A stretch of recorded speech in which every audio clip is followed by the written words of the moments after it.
no Evangelho de Mateus, capítulo 24, Evangelho de Mateus, capítulo 24, Jesus está conversando com seus discípulos, e ele diz assim, a partir do versículo 35, o céu e a terra passarão, mas as minhas palavras jamais passarão. Quanto ao dia e a hora, ninguém sabe, nem os anjos dos céus, nem o Filho, senão somente o Pai. Curve sua cabeça, feche seus olhos, vamos orar por esta mensagem. Senhor, no nome de Jesus, nesse momento nós queremos colocar aqui, meu Pai, essa mensagem que eu sei, meu Deus, que veio diretamente do Teu coração para o coração da Tua igreja. No nome de Jesus, que nós possamos entender essa mensagem. Eu declaro aqui abertos o seu entendimento espiritual, para que você possa receber a palavra rema, a palavra revelada, a palavra que tem poder para mudar os rumos da nossa vida e nos conduzir para o caminho da eternidade. Então você vai pegar essa palavra, vai reter essa palavra e vai tomar uma postura diante do Senhor, no nome de Jesus. Se você crê, diga amém. Então olhe só, Jesus estava conversando com seus discípulos. Jesus estava conversando com os discípulos. E aí os discípulos começaram a perguntar as questões. E aí o Senhor chegou e disse: olha, o céu e a terra passarão, mas as minhas palavras jamais passarão. E ele estava falando sobre o que, pastor? Ele estava falando justamente sobre o fim do mundo. É isso mesmo. Nesse capítulo de Mateus 24, Jesus estava falando com seus discípulos sobre o fim do mundo. E lá, nesse capítulo de 24 de Mateus, assim como vários outros capítulos de outros evangelhos, também Jesus estava falando da mesma coisa, né? Sobre o final dos tempos, sobre como as coisas vão terminar, né? E por causa disso, hoje nós vamos falar de 5 sinais que o fim do mundo está próximo. Olhe para o irmão assim que está do seu lado, levante um pouco a sobrancelha e diga assim: meu irmão, você sabia que o fim do mundo está próximo? Ei! Geralmente a gente vem para a igreja para dizer assim: rapaz, Deus vai falar comigo hoje para mim ter uma estratégia de ter uma vida de mais autoridade. Deus vai me dar estratégia para mim receber a minha bênção. Deus vai me dar estratégia para mim poder trabalhar melhor a minha família. Deus vai me dar estratégia para a gente estar debaixo da bênção de Deus, da proteção de Deus. Eu vou para a igreja para me receber a oração da fé e eu vou ter uma semana abençoada. O diabo não vai chegar até mim e as coisas vão dar certo. E graças a Deus tudo isso é muito válido, porque Jesus veio para nos dar uma vida e uma vida com abundância. Amém ou não amém? Então nessa terra o Senhor nos deixou promessas maravilhosas, mas nós precisamos entender que isso não é o principal. Nós precisamos entender que o sacrifício da cruz, né, Jesus pagou um preço na cruz para livrar a nossa alma da condenação eterna, né? As promessas, as bênçãos, tudo aquilo que o Senhor promete na sua palavra, aqui nessa terra, são bênçãos mesmo, e Deus tem prazer em abençoar o seu povo, porém, não é o principal. Por quê, pastor? Porque tudo aquilo que acontecer nessa nossa vida, aqui, vai passar, né? Como eu falei hoje de manhã, um dia eu estava lá em casa e estava me olhando no espelho. Já não estava muito legal o que eu estava vendo. Eu disse: meu Deus, eu já não sou mais um garotão. E de repente eu olhei e eu vi que por trás de mim tinha outro espelho. E estava refletindo, né, as minhas costas. E de repente eu tomei um susto, meus irmãos, que eu vi como é que eu estou tão careca aqui atrás. E aí eu me lembrei que um tempo atrás, alguns anos atrás, Eu era tão cabeludo que eu tinha até topete. Botava a mão na cabeça assim, puxava. Mas o problema é que o tempo passou. De repente você já passou dos 30, dos 40, dos 50, e você sabe que você está mudando. De repente você ainda não tem mais aquele vigor, aquela força que você tinha na sua adolescência, na sua juventude. É porque a palavra de Deus diz que o céu e a terra passa. Tudo aquilo desse mundo que está aqui passa. Então esse mundo é transitório. Nós estamos aqui, tudo que tem aqui é transitório, tudo passa. E esse mundo vai ter um dia que ele vai literalmente acabar, da forma como a gente conhece. Porque é a promessa de Deus, sabe? Então o pastor quer dizer que esse lance do fim do mundo é real? A Bíblia diz que é. E nós precisamos entender essa realidade. Essa é uma das maiores promessas que estão na palavra de Deus, na Bíblia Sagrada. E deixa eu lhe dizer uma coisa, nós que somos de Deus, nós que acreditamos na palavra de Deus, temos a obrigação de entender que o Senhor é fiel para cumprir as suas promessas. Por isso que ele diz que a palavra dele jamais passará. Ou seja, tudo aquilo que está prometido na Bíblia vai se cumprir. O interessante, queridos, que das profecias bíblicas, escute, 98% das profecias que estão na Bíblia já se cumpriram. Só faltam 2%. Você acha que o Deus que já fez cumprir 98% das profecias não vai cumprir os 2% que estão faltando? De tudo aquilo que foi profetizado na Bíblia, já foi cumprido 98%. Apenas 2% das profecias bíblicas faltam ser cumpridas. E dentro desses 2% está o fim do mundo. Está o fim das coisas, como a gente entende. Então, pastor, como é que funciona isso, queridos? Ninguém sabe exatamente quando será o fim do mundo, mas nós podemos saber quando está perto. Amém? Na Bíblia, Jesus contou quais seriam os sinais que aconteceriam um pouco antes do fim do mundo, e isso com o intuito de estarmos preparados. Ele deixou a dica para quê? Para que a gente pudesse estar preparado. Então, ele não sabe, nós acabamos de ler que o Filho não sabe, o Espírito não sabe, nem os anjos sabem, somente o Pai sabe quando virá o fim dos tempos. Agora Jesus deixou pistas, deixou profecias que tinham que acontecer no mundo, precisam acontecer no mundo, que vão caracterizar que o final dos tempos está perto. Então, são vários, mas hoje eu vou falar de 5 sinais que o fim do mundo está perto. Pela situação, pelo cumprimento da profecia, a gente chega à conclusão de que realmente está perto. E o primeiro o primeiro sinal é que se levantariam falsos cristos e falsos profetas.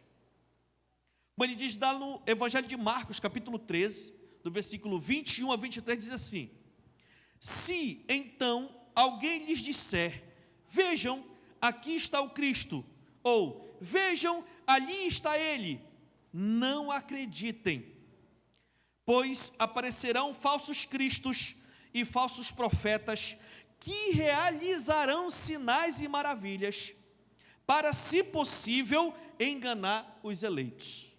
Por isso, fiquem atentos, avisei-os de tudo antecipadamente. Olha, o próprio Senhor Jesus está falando, olha, eu estou avisando antecipadamente que vai vir várias pessoas levantadas pelo mundo afora, dizendo que é o Cristo, que o Cristo já voltou, que eu já voltei. Não acredite, porque quando eu voltar, vai ser para todo mundo ver, de uma só vez. Todo olho verá, todo joelho se dobrará, quando o Senhor Jesus voltar. E o interessante, queridos, é que a gente fez um apanhado rapidinho, tá certo?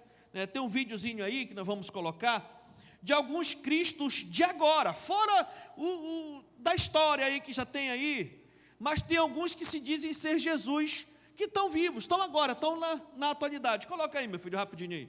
Pessoas que dizem ser Cristo. Número 6. Vissarion. Sergei Torop nasceu e viveu muitos anos como um homem russo comum, e era casado e trabalhava como guarda de trânsito. Mas tudo mudou no período em que a União Soviética entrou em crise, e foi aí que ele teve um despertar, e por motivos sobrenaturais descobriu que era o próprio Cristo que tinha retornado. Galera, e ele passou a se vestir como Messias e atualmente possui cerca de 10.000 discípulos espalhados pelo mundo. Um detalhe importante é que cada um deles é orientado a doar 10% do que ganha a igreja de Vissarion. Número 5. Shoko Asahara. Esse é um dos mais controversos dessa lista. Natural do Japão, esse homem dizia ser a reencarnação não só de Jesus, como também de um deus hindu e do próprio Buda. Galera. E além da criação da seita A1, Verdade Suprema, ele também foi responsável por um ataque com gás feito em um metrô de Tóquio em 1995, e 13 pessoas morreram no ataque. Por esse e mais 11 crimes, Shoko foi condenado à morte, executado em 6 de julho de 2018. Número 4. Icon Traveser. Antes chamado de Wayne Bent, esse foi completamente um mala que se aproveitou da ingenuidade de seus fiéis. Em 1989, ele começou convencendo adventistas a segui-lo, mas só em 2000 recebeu a divina revelação. Depois disso, previu que o mundo acabaria em 2007 e levou seus seguidores para uma casa no Novo México. Lá, ele fazia coisas a pedido de uma voz, como despir suas discípulas mulheres e tocar seus corpos, incluindo uma garota de 16 anos. Galera, foi exatamente essas ações que o condenaram a 10 anos de prisão em 2008. Número 3. Moses Holorain. Outro lugar onde supostamente Jesus resolveu reencarnar foi na África do Sul, desta vez na pele de Moses Holorain. Em 1992, ele largou o emprego como vendedor de joias e passou a viver como rei dos reis, e contava ter vencido uma luta contra o diabo que durou 22 anos. Assumindo o papel de Messias, ele ganhou a fé de cerca de 40 pessoas, incluindo idosos que deram seus benefícios financeiros para ele. Mas nenhum deu mais do que a discípula que acabou se casando com ele. Número 2. Henri Cristo. Esse aqui é conhecido por muitos, mas a sua convicção em afirmar que é Jesus ainda é capaz de surpreender muita gente. Álvaro Tais recebeu um chamado de uma voz misteriosa aos 5 anos. Essa mesma voz o fez sair de casa aos 13 e aos 31 informou que ele era o Filho de Deus. Desde então ele ganhou seguidores, uma sede para sua Suprema Ordem e até alguns fiéis generosos que patrocinaram bens materiais, como a chácara enorme onde ele vive. Um dos pontos mais inusitados em sua doutrina é a proibição do sexo e a carne vermelha entre seus discípulos, que na maioria são mulheres. Galera, e por falar nelas, as Henrisettes ou Henriquetes, como muitos chamam por aí, ficaram conhecidas lançando paródias de músicas em homenagens a ele. Número 1. David Schiller. E por último, a maior figura da lista. O cara chegou a ser agente do MI5, Serviço Secreto Britânico, mas foi preso e depois dessa prisão no ano de 2007, recebeu a visita de um espírito que o anunciou que era Jesus. Mas detalhe, ele recebeu a visita do espírito enquanto consumia cogumelos alucinógenos. Pessoal, mesmo assim, David assegura que é o Messias com a missão de mostrar o caminho do amor. Isso não impede que ele use maconha, invada casas vazias com seus discípulos e principalmente se torne Dolores Kane, que é o alter ego que ele assume quando se veste de mulher. Sim, ele faz isso, mas diz não ser gay. Para ele, essa é apenas uma forma dele esquecer por alguns momentos quem ele é. Galera, complicado. Mas vai entender, né, pessoal? Pois é. E esses aí são alguns da atualidade.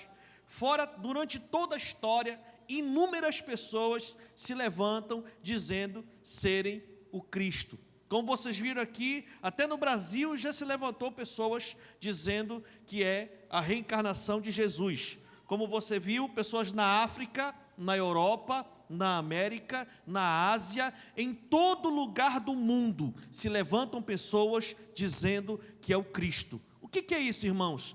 Cumprimento da palavra. Jesus falou que várias pessoas no mundo inteiro iriam se levantar dizendo que era o Cristo. Deu para entender? Amém ou não amém?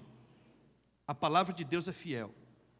E nós precisamos entender que nós estamos numa contagem regressiva realmente. Não devemos acreditar em ninguém que se diz ser Jesus. Quando Jesus vier, todos os verão em sua glória. Amém ou não amém? Isso, pastor, como é que Jesus já viu então? Aí esse é um momento para um outro assunto, um outro momento que a gente pode falar, ok? Mas nós precisamos entender que realmente, queridos, é uma realidade. Um outro sinal que está acontecendo realmente, né, de uma forma muito mais presente, um outro sinal de que realmente o fim do mundo está próximo com o retorno de Jesus, é a situação das guerras e rumores de guerras, desastres naturais, né, os abalos da terra. Em Lucas capítulo 21, versículo 10 e 11, Jesus disse assim: então lhes disse, nação se levantará contra nação, e reino contra reino. Haverá grandes terremotos, fomes e pestes em vários lugares, e acontecimentos terríveis e grandes sinais provenientes no céu. É um outro sinal. Queridos, nesse momento, nesse exato momento, a Síria, República Dominicana do Congo, Afeganistão, Somália, Iraque, Nigéria, Israel e Palestina e Iêmen estão em guerra. Agora, nesse exato momento, estão em estado de guerra. Segundo a ONU, 40 países estão dentro do quadro de tensão e disputas políticas com potencial para se transformarem em ameaças reais de guerra. O que significa isso? Rumores de guerra. Guerras e rumores de guerra. Estamos falando de agora, do que está acontecendo. Irmãos, é impressionante o quanto que a palavra de Deus é real, né? Um rumor de guerra muito latente que o mundo todo está acompanhando é lá na península da Coreia do Norte, né? Que as disputas políticas e tudo mais têm se intensificado e parece que a qualquer momento vai estourar uma guerra de uma proporção maior. A Organização das Nações Unidas para a Alimentação e Agricultura registrou um aumento no número de pessoas passando fome no mundo. No ano retrasado, era 815 milhões de pessoas passando fome. Aumentou para o outro ano para 821 milhões de pessoas no mundo passando fome.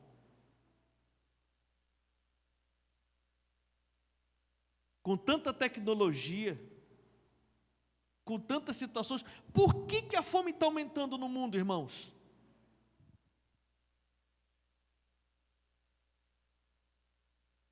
Vocês estão me entendendo? Amém ou não amém? É a Bíblia. Os sinais precisam se cumprir. Sabe, querido? No ano passado, né, houve um surto de catapora aqui em Óbidos. Até eu peguei com a minha família, meus 2 meninos pegaram catapora. Todo mundo vacinado.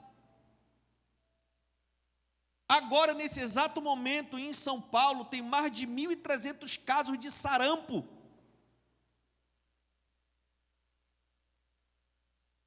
Na Etiópia, as pessoas estão morrendo com varíola, que são doenças que foram erradicadas e estão surgindo novamente. Doenças que foram literalmente erradicadas através das campanhas de vacinação e tal, e tal, e tal. E estão voltando, todo mundo vacinado e está voltando. Sabe, querido, a OMS, a Organização Mundial de Saúde, estima que 13 milhões de pessoas morrem todos os anos antes dos 70 anos de idade por doenças cardiovasculares, doenças respiratórias crônicas, diabetes e câncer. A maioria delas em países de baixa e média renda. Sabe, em 2016, morreram por dia 15 mil crianças menores de 5 anos, por dia. Através de doenças. Com relação aos terremotos, queridos, isso é impressionante. Com relação aos terremotos, segundo o Laboratório de Sismologia da Universidade Federal de Brasília, diz que no Brasil, de 15 a 20 tremores são registrados anualmente no nosso Brasil. A maioria com magnitude próxima de 2,5 graus na escala Richter, que é a escala que mede o grau dos tremores de terra. Em 2007, houve um tremor aqui na Amazônia de quase 7 graus na escala Richter. Por que a gente não consegue sentir esses tremores? Na verdade, muita gente consegue sentir, porque tem locais que o tremor é na profundeza, sabe? Tem pontos que sobe um pouco e vem chegar a sentir o tremor. Mas sabe o que me deixou assustado? É que quando eu estava estudando, há alguns anos atrás, eu recebi a instrução e recebi os artigos, os livros, os estudos, dizendo que a probabilidade do Brasil sacudir a respeito de terremoto era remota, porque o Brasil fica praticamente no meio da placa tectônica sul-americana. Então a tendência realmente era nunca a terra tremer no Brasil. E agora a gente vem com dados reais dizendo de 15 a 20 sismos, ou seja, tremores só no Brasil, irmãos.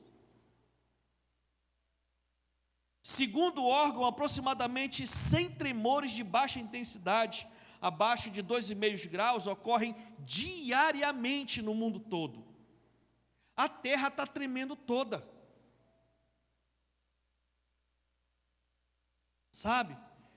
E esse número cresce a cada dia, segundo as entidades que estudam o caso e expressam as estatísticas. Sabe, queridos, é interessante. Quantos desastres naturais têm acontecido, irmãos, de escala mundial? Né? Há 30 anos atrás, não se ouvia falar de tsunamis. E hoje é uma ameaça real. A quantidade de furacões que aparecem nas encostas, principalmente dos Estados Unidos, dos países da Ásia, é absurda, isso é devastando tudo. É, irmãos, literalmente um sinal de que Jesus está voltando em breve. É uma realidade. Antigamente essa história era um negócio muito longe, parece fantasia, pois eu quero lhe dizer que realmente agora o negócio está chegando no gargalo da garrafa. Outro sinal, queridos, é a perseguição aos cristãos, a perseguição àqueles que seguem Jesus. Marcos 13, no versículo 13 diz assim: todos odiarão vocês por minha causa, mas aquele que perseverar até o fim será salvo. Irmãos, atualmente, em muitos países, cristãos são discriminados, presos, torturados e mortos pela sua fé. A ONG de Portas Abertas divulgou que aumentou em 40% o número de mortes de cristãos. Quase a metade aumentou. Sabe? As políticas oficiais de proibição ao culto a Jesus na China e na Coreia do Norte e os grupos extremistas islâmicos na África são os que mais matam cristãos no mundo. É impressionante, porque na China e na Coreia do Norte é proibido por lei ser cristão e qualquer outra religião. Lá, na Coreia do Norte, quem quer cultuar, quem quer ir para uma igreja, tem locais de adoração, e vão para lá adorar quem? Adorar o ditador, o imperador. Ele é o Deus de lá da nação. É impressionante. Para nós do Ocidente, isso parece um negócio, pastor, será que isso é verdade mesmo? Pois é. Tem pensamentos que é difícil de entrar no nosso entendimento, mas existem. Sabe, queridos, é impressionante. A mais recente lista mundial de perseguição, divulgada agora, dia 16, quarta-feira, ela observou o crescimento de 65% no total de pessoas detidas sem julgamento, sentenciadas e presas. 3.150 cristãos. E não estou falando de morte, estou falando de perseguição. Pessoas que estão presas, torturadas, só agora, do último semestre do ano passado e esse primeiro semestre desse ano agora. Oficialmente. E dizem que pode se multiplicar até 5 vezes mais aquilo que não está oficialmente registrado. Pessoas que estão presas, sentenciadas, julgadas e torturadas pela sua fé, porque são crentes. E eu não estou falando só de ser crente evangélico, eu estou falando de ser cristão de um modo geral. Sabe, queridos, o país que mais prende e tortura cristãos é a Coreia do Norte. E o país que mais mata crente é a Nigéria. No ano passado, 3.731 pessoas foram mortas no norte e no cinturão médio da Nigéria, por serem cristãs. Irmãos, nós vivemos num país maravilhoso. Você pode ir para a sua igreja a hora que você quiser, pegar sua Bíblia, colocar debaixo do braço e professar sua fé. Tem uns que abusam da liberdade e ficam postando o que querem nas redes sociais. Embates, debates e tal, eu acho isso, eu acho aquilo outro. Gente, isso de certa forma é maravilhoso, porque a nossa nação é uma nação do livre pensamento. Você pode se expressar. E eu não estou falando, no caso aqui, só da religião, entre aspas, porque todo mundo fala isso, mas nós entendemos que nós não servimos a uma religião, nós temos Jesus como nosso estilo de vida. Sabe? Mas nós devemos agradecer a Deus termos nascido na nossa nação tão maravilhosa. Porque aqui você tem toda a liberdade de se expressar. Aqui as pessoas se expressam e falam e dizem, redizem, né? Expressam a sua opinião. Você não sabe o que é ter a opinião tolhida. Você não sabe o que é perder a liberdade de você professar aquilo que você crê. E graças a Deus a nossa Constituição, ela literalmente prevalece esse direito de nós termos a nossa inviolabilidade da nossa liberdade, em todos os aspectos. Por mais que alguns grupos tentem começar a imprimir um ritmo, mas eu creio também que pela intervenção de Deus, Deus vem e muda a história para que realmente as coisas possam se encaixar e garantir o nosso direito na nossa livre liberdade. Sabe, queridos, isso é muito forte. a mensagem de Jesus. Por que as pessoas são mortas, pastor? Por que as pessoas são presas e torturadas? É porque a mensagem de Cristo gera desconforto. O evangelho de Jesus gera um desconforto. Por quê? Porque a primeira vez que Jesus começou a falar sobre o reino dele, as primeiras palavras dele foram o seguinte: arrependam-se, porque é chegado o reino dos céus. Então a mensagem de Jesus gera um desconforto, porque a pessoa que ouve, ela entende que ela precisa mudar de vida. Que ela, para poder seguir a Cristo, ela deve deixar hábitos, costumes, cultura, que se ela continuar praticando e fazendo e vivendo daquela forma, ela literalmente não vai receber o perdão de Deus. E muitas pessoas não querem isso. Querem continuar vivendo na mesma. E é por isso que a mensagem gera desconforto e por isso gera também a perseguição.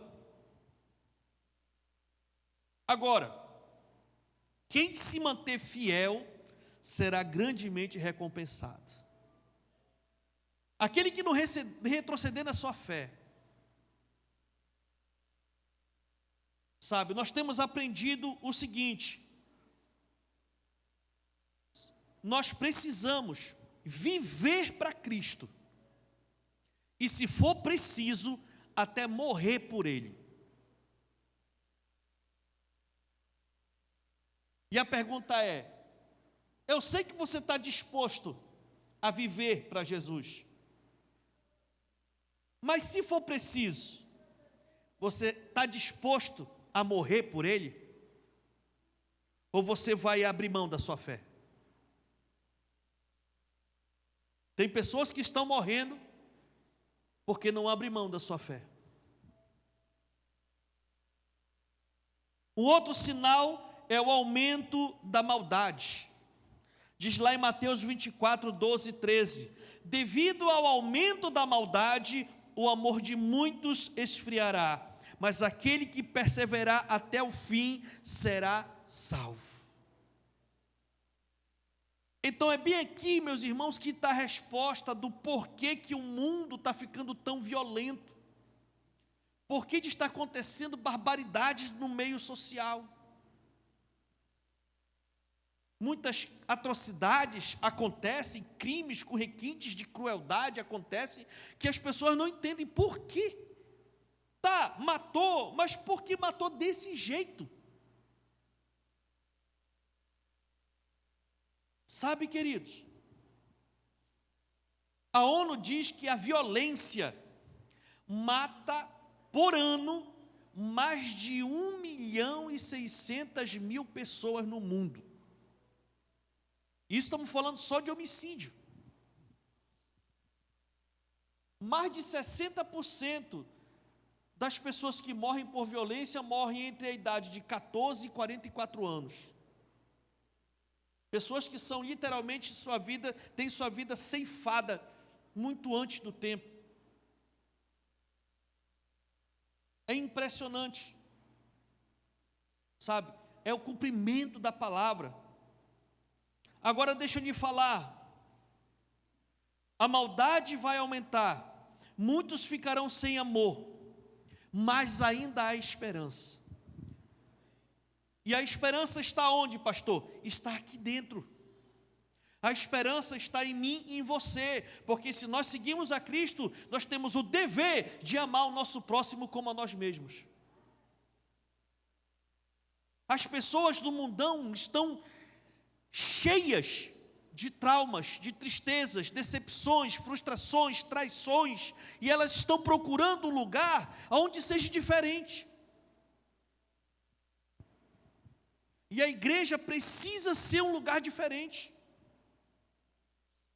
Agora, se a igreja ceder também à dureza de coração, acabou.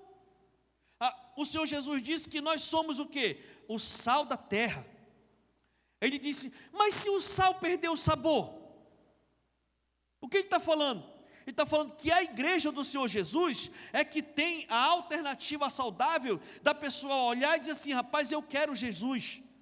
Porque essas pessoas que seguem a Jesus, elas têm problemas sim, têm adversidade sim, mas elas são felizes e elas se amam. Não de palavra, mas de fato e de verdade. Mas se a igreja deixar de amar o próximo,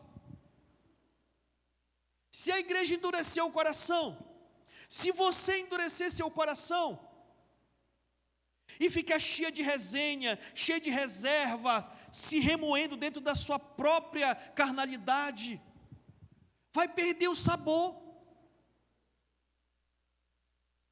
Tem duas situações que fazem com que o adultério se instale dentro de um casal: adultério e dureza do coração.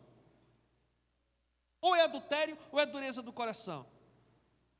O coração vai se endurecendo, se endurecendo, até chegar ao ponto de não perdoar, não pedir perdão e dizer assim: não quero mais. Coração duro. Da mesma forma dentro da igreja. Nós precisamos lutar, irmãos, com o nosso próprio amor, do nosso próprio sentimento. Nós não vamos conseguir amar o nosso próximo. A única forma de nós continuarmos perdoando, de nós continuarmos acreditando, de nós continuarmos perseverando na mudança do nosso próximo, é se nós estivermos cheios do amor de Deus na nossa vida. Por isso nós precisamos de Jesus todos os dias.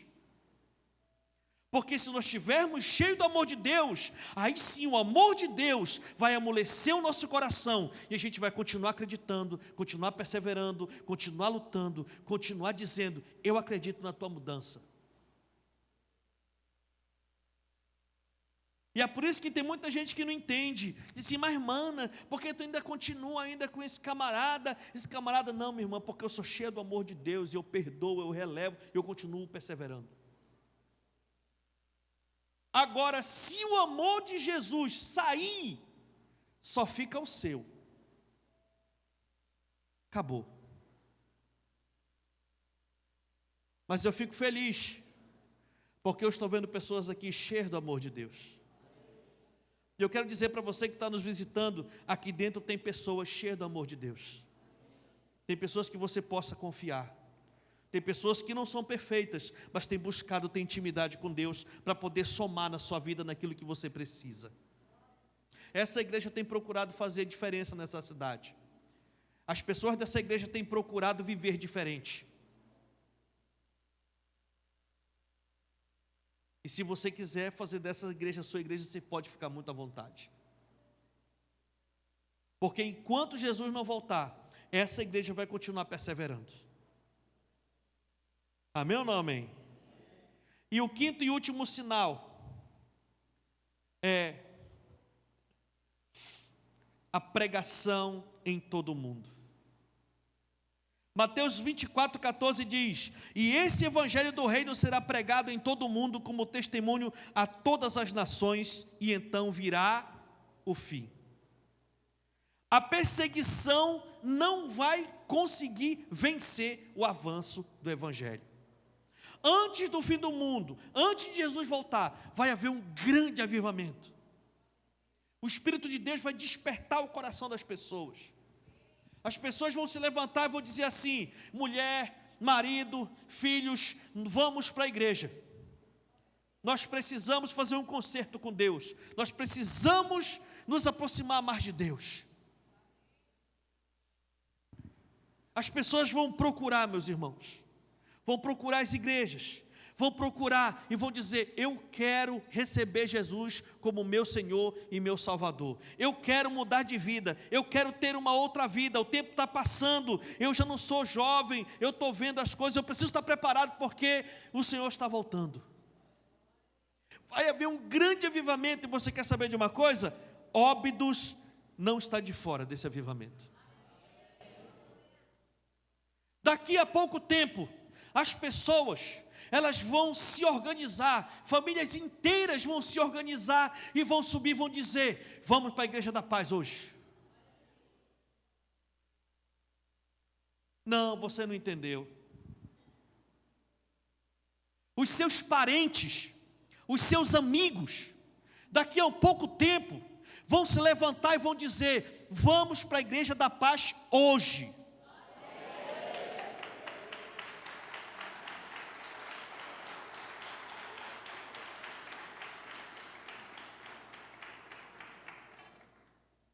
E você precisa estar preparado para poder receber essas pessoas. Precisa estar bem, é por isso que o Senhor está aqui, te trouxe até aqui. Muitas pessoas querem se aproximar de Deus, só que precisam ter referências. E você é a pessoa levantada por Deus para ser uma boa referência. Olha, rapaz, eu vou lá naquela igreja, porque a minha vizinha é daquela igreja e ela é uma bênção. Sabe? Olha, rapaz, hoje eu quero ir para uma igreja. Qual igreja que eu vou? Ah, eu já sei, a igreja do fulano, meu colega de trabalho, porque ele é uma bênção aqui no trabalho. Eu vou lá naquela igreja dele hoje. É isso que o Senhor está reservando para mim e para você. Sabe, queridos, por esses sinais, nós sabemos que o fim do mundo está próximo. Por isso, nós precisamos estar preparados. Por quê, pastor? Porque em breve, muito em breve, Jesus voltará. Essa é a promessa. Aquele que um dia foi, ele disse que ele iria voltar para vir nos buscar.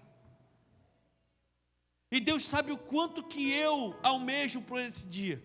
Porque eu abandonei tudo, abandonei meus sonhos, meus projetos, abandonei todos os meus projetos pessoais para acreditar nessa promessa.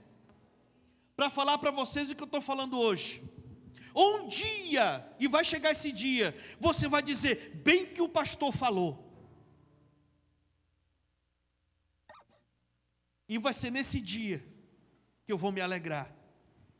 Porque você parou para ouvir, porque Jesus disse, aquele que tem ouvido para ouvir, ouça. E você parou para ouvir, acreditou, se consertou e está andando, caminhando.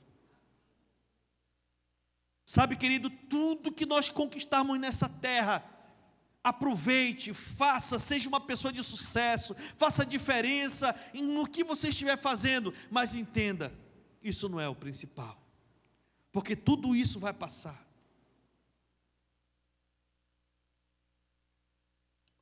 Eu gostaria que você ficasse de pé nesse momento.